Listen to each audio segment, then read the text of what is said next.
The conversation continues tonight as we continue our 2020 focus on the push for equality. As the events surrounding race relations have emerged this summer, beginning with the death of George Floyd, a new concept has emerged: white fragility. It's the idea that whites simply can't talk about race. Taken further, the woman behind the idea says it's because whites have created a system to maintain white advantage. White fragility is not weakness per se. In fact, it is a powerful means of white racial control and the protection of white advantage. Robin DiAngelo's book, White Fragility, shot to the top of bestseller lists as African Americans cried out for racial justice and took to the streets during the summer of 2020. And while they marched, White Fragility sought to explain the root of the problem, calling racism a system and not an event, a system white people use to maintain the status quo even though they don't want to admit it. Consider, for instance, a workplace seminar on racial sensitivity. Whites will often say, "I'm colorblind. I judge people by their character and not the color of their skin. I don't care if a person is white, black, purple, or polka dotted. My best friend is black. I marched in the 60s. According to DiAngelo, none of that matters. If you are white, you are still racist. I believe that white progressives cause the most daily damage to people of color. Whites, she argues, want to take race off the table in order to be comfortable with our racism because of the internalized superiority of whites. But one of them is that we really are taught not to see this. So if you're a person of color scratching your head thinking, how can they not see this? Like, I just don't believe they don't see this. We actually really don't see it. Oh, and hell yes, we know it. And we do see it, but we cannot admit that. The book diminishes black people in the name of dignifying us, counters John McWhorter, a Columbia professor writing in The Atlantic, who says the book has obvious flaws. While DiAngelo criticizes whites for avoiding blackness by using such terms as urban, underprivileged, diverse, or bad neighborhood, McWhorter points out, call it a black neighborhood, and you're a racist. By DiAngelo's logic, he says, you are not to describe such neighborhoods at all, even in your own head. So Robin DiAngelo says it doesn't matter if you have friends that are black or if you think that you are colorblind. None of those things matter. You're still a racist. And I think that that's what whites find objectionable to this book and this concept. And I agree. I mean, the difficulty of defining the right and wrong of white fragility isn't lost on Melinda Whitlow, a doctor of nursing practice at UVA who participated in a white fragility study group this summer, where answers did not come easily. You know, she also says this is on a continuum, that it's something that will probably never end as far as racism. And so a lot of us reading the book wanted to know, well, how do you do that? And we couldn't find the answers. While there are clearly issues that need to be addressed, and racism is not a pleasant topic for most, Whitlow says the book does move the needle. You would be more likely then to call attention to someone making a racist comment now, whether they meant it or didn't mean it. You would take the time to point it out now. Yes, in a way that was constructive, not demeaning. So, while DiAngelo says whites just can't help but be racist, so they should just stop being defensive, and the book's detractors, like McWhorter, say DiAngelo has white Americans muzzled, straitjacketed, tied down, and chloroformed for good measure, people like Whitlow just want to find solutions. I guess it's more of them, what are you doing to not be a racist? It's one thing that you're surrounded by diversity, which is great, but what are you doing beyond that to help stop racism on that continuum? The conversation continues tonight as we continue our 2020 focus on the push for equality. As race relations have taken center stage this summer, beginning with the death of George Floyd, young people are making sure their voices are heard. 10 News reporter Jessica Jewell introduces us to a Roanoke native using pain to drive her purpose.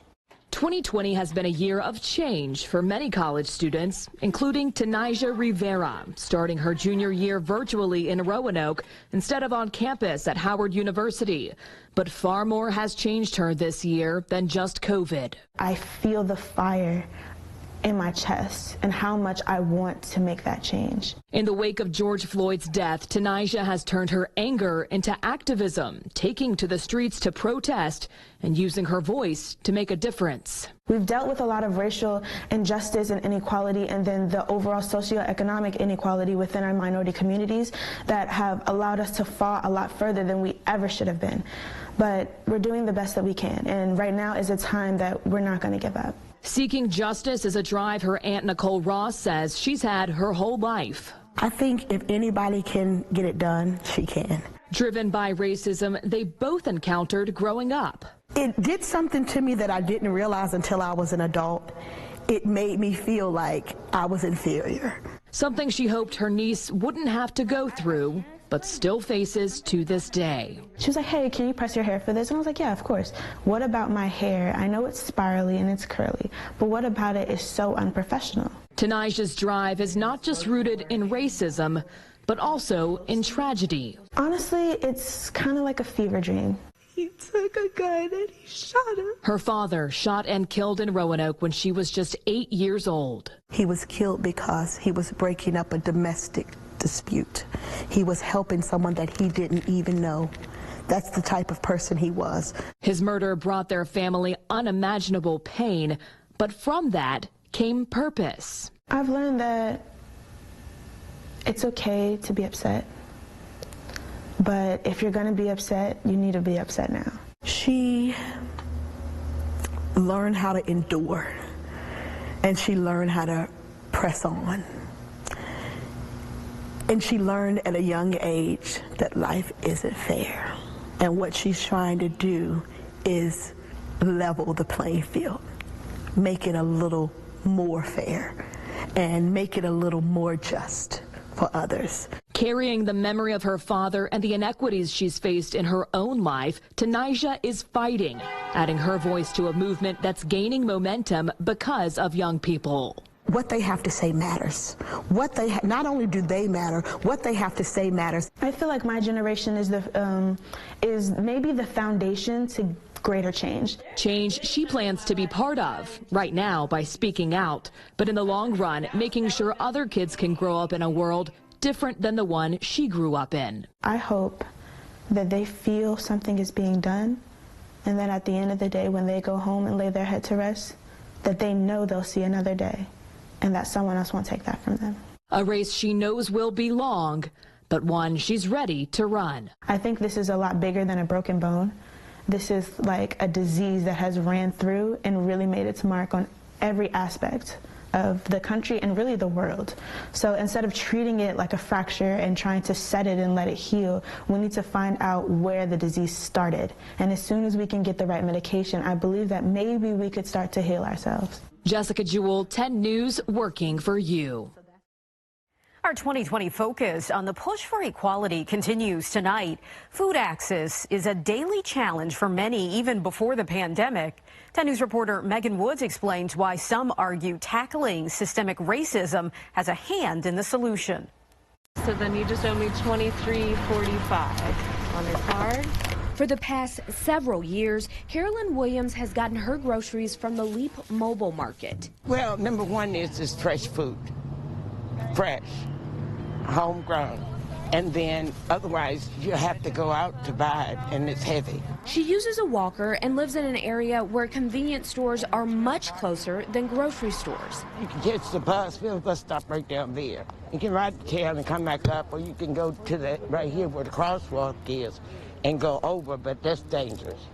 Sometimes cars don't stop. With 7 stops a week, in 2019, the Leap Mobile Market made 5,400 transactions, serving Roanoke's USDA-defined food deserts. We launched it in 2015 really as a result of a lot of listening to the community and studies that had come out, the Carillion Community Health Needs Assessment being one of those that really said that people were longing for more access to good quality food around our communities, particularly in Northwest and in Southeast Roanoke. But the problem is much bigger than Roanoke and access. Last year, more than 1,000 SNAP shoppers in the Blue Ridge region purchased $74,000 in food using Virginia Fresh Match incentives. Proof affordability also plays a role. We can plop a grocery store down, we can plop a farmer's market down in the middle of any community, but if people can't afford it, they're not going to shop there. And so we do things like offer double dollars for folks who receive SNAP, Medicaid, or WIC. So they can come to the farmer's market, spend $10, and get $20 to spend on fresh fruits and vegetables. Dr. Kim Niwalny, Associate Professor of Virginia Tech's Agricultural Leadership and Community Education, tells us the work LEAP and other organizations are doing is only part of the solution. She believes it starts with not calling these communities food deserts. It was designed that way. It's not a naturally forming community that has access to food in a way that other communities might. And so there's an inequity built into that definition to begin with. So to accurately describe the segregation often based on race, class, and gender, Dr. Niwalny and other professionals use food apartheid or food justice. And to get that justice, she says investments need to be made. And not just financial investment, social investment, cultural investment. Who gets to decide where food is? Who gets to decide who has access to it? These are very real questions, and ones in which I think are definitely been organized around questions around race, questions around people's access to financial resources. The work to get those investments is already underway. We're involved with some city partners. We're involved in some statewide collaborations to try and make sure that that access to good food is a part of every conversation. It's a part of the health conversation. It's a part of the economy conversation. And it's a part of kind of how we build sustainable, healthy communities. And those conversations can't be all talk. There needs to be plenty of listening, too. We need to understand the experiences. It's one thing to write about. It's another thing to experience and have that voice at the table to say, this is what my community faces. Thank you. Megan Woods, 10 News, working for you. As our 2020 focus on the push for equality continues, we're taking you to Allegheny County, where the only African-American community is about to undergo a rebirth. 10 News anchor Lindsay Ward sat down with community members from Wrightsville to see where they've been and where they're going. In the 1960s, the government used eminent domain to take a large portion of Allegheny County's only African-American community to build Interstate 64. It forced homeowners like Liz Jordan's parents to move their house. I can remember when they moved 2 homes. They put them on a truck and moved them from where I-64 sits now. So if you've ever traveled on I-64 through Covington, you've driven on the land that was once part of Wrightsville. This map hanging inside the neighborhood museum shows just how large the community used to be. What's left? Where are we now? This is where we are now. Right here. Okay. This is where we are. That small triangle. Yes. Yes. What's left now sits off a busy Route 220. We are small, but we're big in heart. And on the hearts of families left in Wrightsville, the hope of sprucing up their historic neighborhood. The road to restoring Wrightsville started several years ago with a community conversation. Neighbors coming together, reminiscing how things used to be and used to look. So we were like, what can we do to spruce our little community up? I went to our representative. I was like, hey, you know, our community is rural and rustic. It could use some improvements for infrastructure and housing. They secured a grant to preserve Wrightsville's rich history. Archie and Mary Wright founded the community in 1867 after Archie's owner gave him freedom from slavery on a nearby farm. He worked, saved his money, purchased a parcel of land. As he would purchase land, he would sell land. purchase, sell. And that's how Wrightsville came to be. Dr. Calvin McClinton is the great-grandson of the founders. People found that history of my past exciting and said, why aren't you, you have legacy, why aren't you doing something with that? And I'm like, who wants to know anything about that? It's just history, it's boring. Taking their advice, he started an annual festival in Wrightsville, celebrating the contributions of African Americans. But still, the community realized Wrightsville needed updating. However, change was on the way. In 2019, Wrightsville was awarded $1.4 million, the largest amount given to any project. I think there's a sowing season in your life, and then there's a harvest season. And I think at this point, it's harvest time for Wrightsville. Their harvest season comes in 2020, when the nation has watched the fight against racial inequalities play out on their screens, something not lost on Dr. McClinton. I think it's interesting that all of this is coming to a head at the same time. He hopes the hard work and success of Wrightsville leaders will serve as an example to similar communities. It's really important for us to listen, to come up with a plan, and then put it into action, not to just gripe. I don't have this, I don't have that, they're doing this to me, I can't get that. But stop and say, all right, so there are these inequalities. How can I change that? What do I need to do to change, to make that change actionable? While they preserve the past, they look to the future and all that will be after work is complete. I see it as a place that actually potentially, in my mind, to be a tourist location. I'm looking forward to when people can come and say, wow, I did not know this was. As a nation, the reckoning on race has led to major changes and brought renewed attention to the ways systems and institutions disadvantage people of color. WSLS 10 News has been dedicated to highlighting these issues as a part of our 2020 focus, A Push for Equality. McKinley Strother breaks down tonight's focus, racism as a public health crisis. For many, COVID-19 is the worst health crisis in a generation.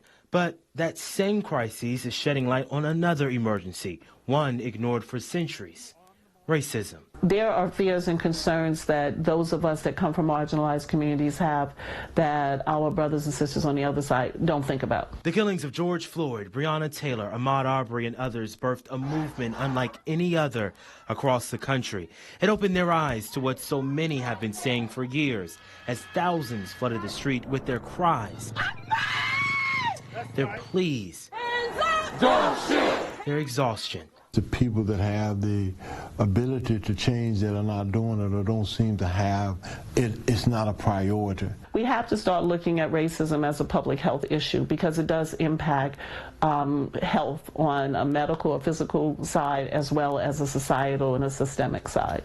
Dr. Deneen Evans is a counselor at Mosaic Mental Wellness and Health in Roanoke. She says the effects, the trauma of racism has damaged generations. The trauma, the health effects, the economic upheaval that happens, it is legitimate. Treating racism as a public health crisis isn't a new idea. In fact, some states declared the crisis last year and even more within the last few months. When we accepted that it's a public health issue, we start putting research money behind it, we start changing policy, we start looking at it differently, and you see changes. I introduced a resolution for this special session that would have formally acknowledge that racism is a public health crisis here in the Commonwealth. Delegate LaCharice Aird represents Virginia's 63rd District in the House of Delegates. Virginia is really responsible for a lot of the racism that exists in our country. This is ground zero. In her proposed legislation, Aird says immediately systems would be in place to address what she calls systemic inequities.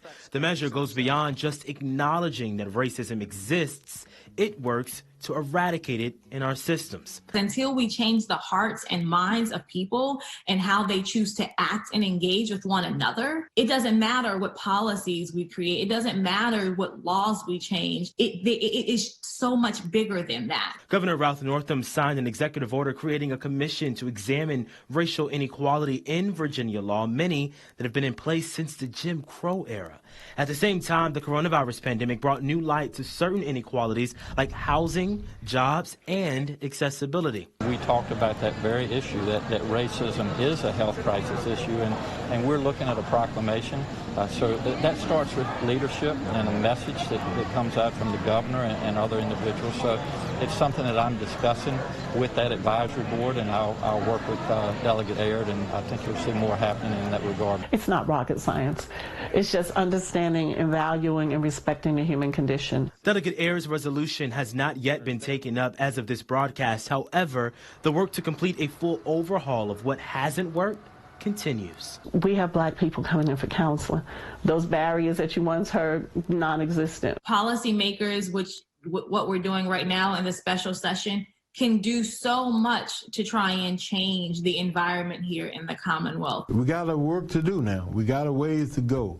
But I think that's what elected officials, and especially from my office, can do. You can oversee this, and you can create opportunities where change can happen. Mayor Lee says his team has gone above and beyond to ensure diversity all across the Star City.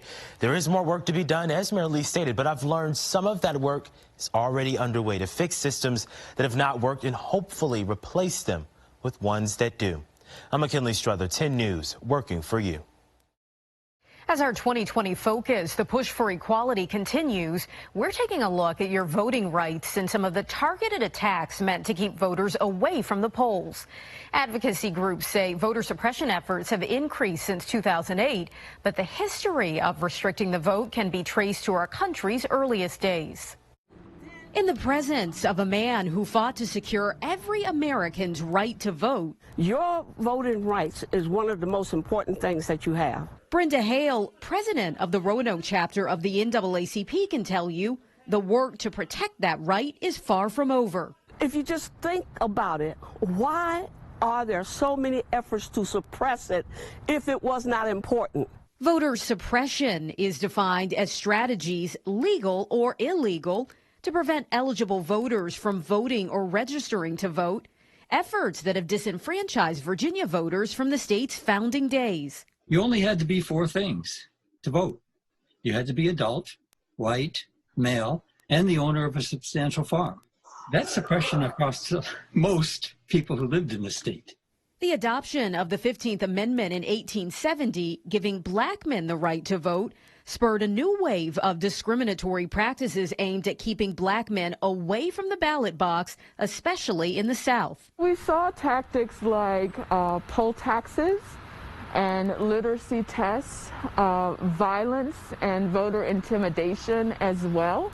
Brandy Faulkner, who teaches political science at Virginia Tech, says while the Voting Rights Act of 1965 and other laws have worked to eliminate those tactics, new ones have emerged. Things like required voter identification, which certainly targets communities of color and specifically black people. We also see voter purging, which are attempts to remove voter names from lists so that they cannot vote as well. Some say certain measures are needed to address voter fraud, despite studies that consistently show there is no widespread voter fraud. So most of the efforts are, in fact, seem to be to dissuade certain groups of voters from participating in the political process. Studies also show voter suppression efforts disproportionately affect minority voters, particularly black Americans. But they also make it harder for the elderly, those with disabilities, and students to vote. It's important, I think, that we get people, young people voting. That's why organizations, including the League of Women Voters of Montgomery County, are sharing messages to get out the vote with college students. The League has teamed up with VT Engage, Virginia Tech's Center for Service Learning, Leadership Education, and Civic Engagement, to get students registered and educated about their vote. You are a large voting bloc, and your votes can decide this. The statewide League of Women Voters was also a part of a lawsuit filed in mid-October to extend Virginia's voter registration deadline after a severed cable shut down Virginia's online voter registration system, creating concerns voters would be disenfranchised. Sometimes our role is to go to court and say this must be corrected. We just urge everyone to go out and vote. As the fight to protect your right to vote plays out in courts across the country, it's also happening with elected leaders. Probably one of the most important things that we can do is to make sure that there is appropriate legislation that addresses these types of tactics. It's work the NAACP has been doing for more than 100 years. As far as voter suppression, as far as people trying to intimidate you, we will not tolerate that. And we will call on whoever we have to call on if we detect something like that is going on. Because they say so much is at stake with every election. We can't give up because we stand on the shoulders of all our ancestors that fought for us, they bled, and they did the ultimate sacrifice. They lost their life so we could have that right. And in addition to registering people to vote, the Roanoke chapter of the NAACP is working to make sure people have transportation to get to the polls for early voting or on Election Day. In many cases, urban renewal in Roanoke meant splintering the African American community. It certainly meant moving it. Today, we enjoy the Civic Center and access to downtown along Interstate 581. But as 10 News anchor John Carlin shows us tonight, many people alive today still feel the pain of being uprooted by those projects. Firefighters in this old footage are practicing, learning to fight flames in one of the hundreds of homes condemned by the city to make way for urban renewal, the process of creating commercial space near downtowns across America, including Roanoke. I think that this plan, as approved, will be allowed to develop this property to its highest and best use. But the best use was not poor, mostly black neighborhoods. They produced little tax revenue for the city, and many felt rundown houses made a poor welcome mat for visitors. In some cases, houses were moved. In Roanoke, an entire cemetery with more than 1,000 bodies was moved. And most often, the city, using eminent domain, forced homeowners to sell, leveling entire neighborhoods. Urban renewal just came in with a sledgehammer. Reginald Sharif grew up in Roanoke and later researched the impact of Roanoke's urban renewal projects. So who are the losers? The losers are the residents. Sharif says the city paid under market value for the homes, making it difficult and expensive for people to move to new ones. Casey, we understood you just sold your house. What did you get for it? $10,675. Was that what you asked for? No, we asked $11,000. Or do you consider that a fair price? I think so. Others were even more direct with their displeasure. We have been given a dirty deal. I hope that the people of Roanoke, if they come up with any new plans, that will reject their bid for any new cleaning up in the city of Roanoke. Claudia Whitworth, at 93 years old, still publishes the African-American paper, the Roanoke Tribune. But years ago, the paper's headquarters were bulldozed without notice. My phone rang at 8 o'clock next morning and said, "Do you know they bulldozing the Tribune?" And I went flying down there. Everything was laying across the side. The whole building was just, there was no building at all. I lost everything. Today, we see the Roanoke Civic Center, the main post office, Interstate 581, and even the expanded Coca-Cola plant. But we don't see the pent-up frustration created when those projects were undertaken. And even today, the people in those communities affected are still angry. I mean, they are really, really angry. Projects that are still burned into people's memories. It's just like you're dead and looking at a nightmare. Burning embers that flared up brightly in 2020. rekindled by the death of George Floyd. Justice for George Floyd! And a reborn push for equality. In Roanoke, John Carlin, 10 News, working for you. And perhaps those voices have been heard in Roanoke's comprehensive plan released this month. The city is looking ahead to the year 2040. Included in the plan is acknowledgement that the city still deals with negative consequences of Roanoke's urban renewal programs of the 1950s and 60s. The plan says consequences are manifested in patterns that show worse health outcomes, less economic mobility, poorer education levels, and lower employment for the city's mostly black neighborhoods.